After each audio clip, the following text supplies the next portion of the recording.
How did I stop feeling like everyone hates me? It's honestly a good question. I did get asked this the other day.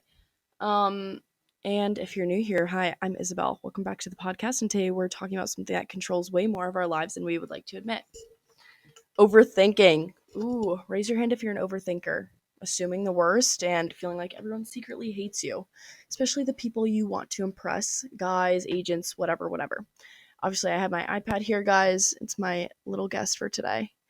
If you've ever felt a tiny shift in someone's tone, like you automatically go to something is wrong. Or if a guy takes too long to text back, suddenly your whole brain is like, oh my God, like in overdrive, basically. This episode is for you. And if you're a girl or a guy in the modeling world where your body, your face, your personality, your worth all feel like they're constantly being evaluated, yeah, I think you'll understand this one deeply. So, why did I always, and I'm going to say did because, past tense, I would like to go forward in the new year with a new mindset. Did I always think people hate me? And, some actually did. So, I wasn't wrong about some of them. But let's start with a good question, for the audience. Why do I assume I'm a problem before I assume that I'm loved or liked? Ooh, I don't know if that was poetic or not, but maybe it was. Maybe it was. For me, it comes from wanting to be perfect, unattainable, but it's still a want. Wanting to be liked, wanting to keep the peace, being scared of disappointing people, constantly being judged in school, online, in modeling, in friendships.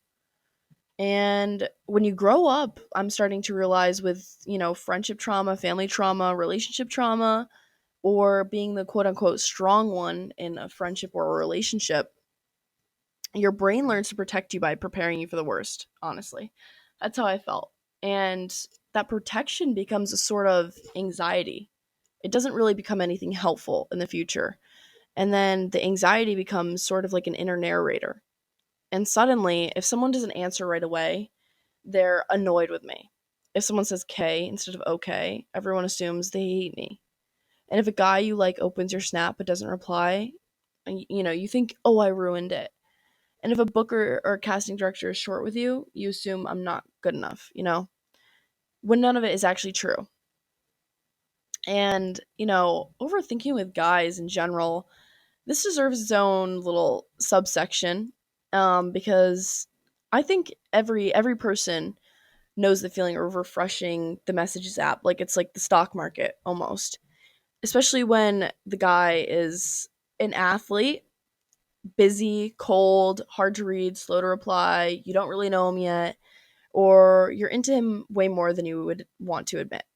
Or if you're like me and you get attached really fast, your brain fills the silence with fear.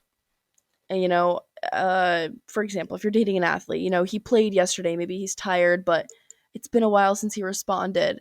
Did I say something wrong? Or he replied, within this period of time, is he bored of me?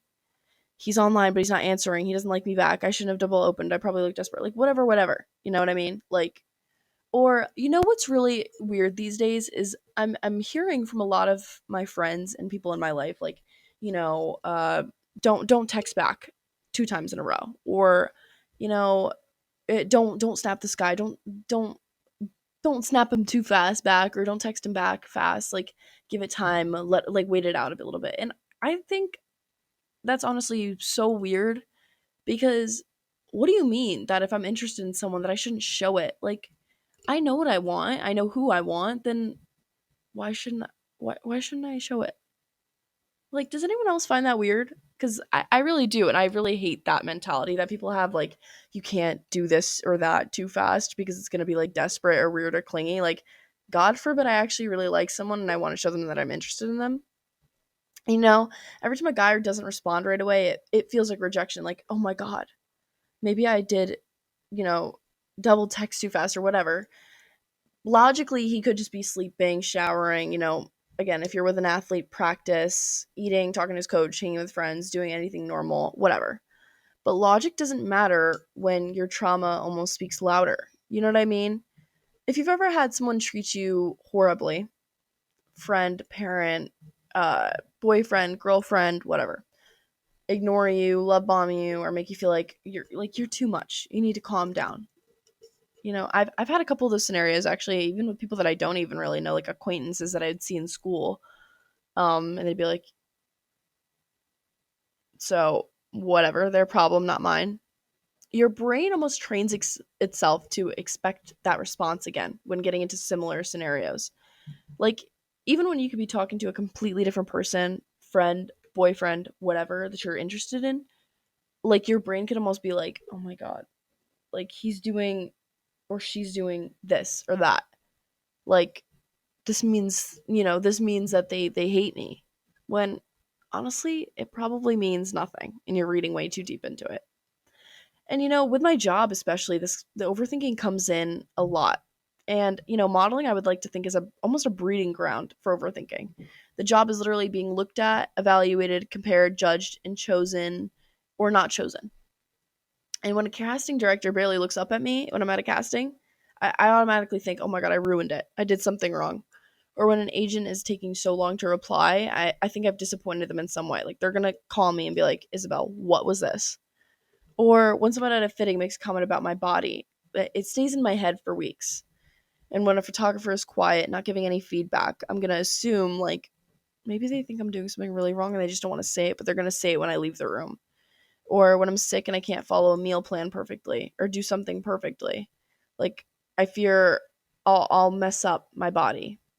And you almost develop this unhealthy mindset where you assume that if you're not perfect physically and when you show up on set you're not perfect mentally, your life will fall apart. When the truth is that if you gain an inch, you're not going to lose your career.